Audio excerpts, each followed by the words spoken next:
ان الدین عند اللہ الاسلام۔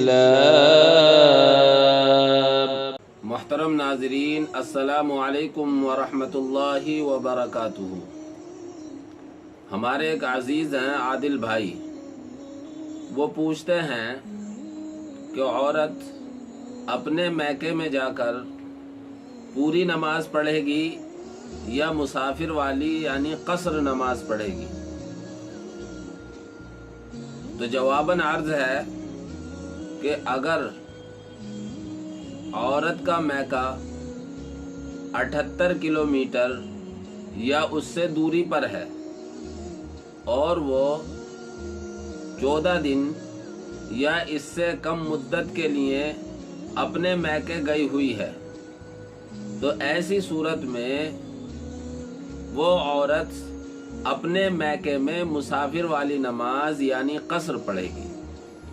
ہر 4 رکعت والی فرض نماز وہ 2 رکعت پڑھے گی، کیونکہ مائکہ اس کے نکاح کے بعد اس کے لیے وطن اصلی نہیں رہا، اب اس کے لیے وطن اصلی اس کے شوہر کا گھر ہے، اس کے شوہر کا شہر ہے۔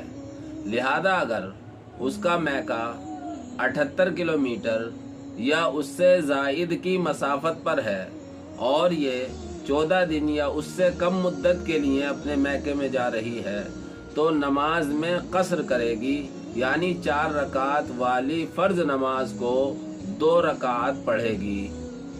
ہاں، اگر 15 دن یا 15 دن سے زائد کے لیے یہ اپنے میکے گئی ہوئی ہے، تو ایسی صورت میں مکمل نماز پڑھے گی، یعنی 4 رکعت والی فرض نماز کو 4 رکعت ہی پڑھے گی۔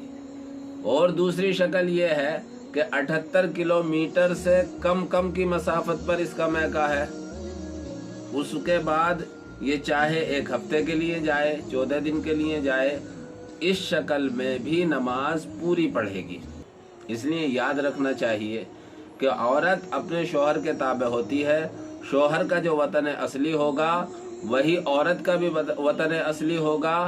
اب اس کا میکہ نکاح کے بعد وطن اصلی نہیں رہے گا، وہاں 14 دن یا اس سے کم کی مدت کے لیے جا رہی ہے تو قصر کرے گی، اور اگر 15 دن یا اس سے زائد رہنے کے لیے اگر جا رہی ہے تو مکمل نماز پڑھے گی۔ واللہ اعلم بالصواب۔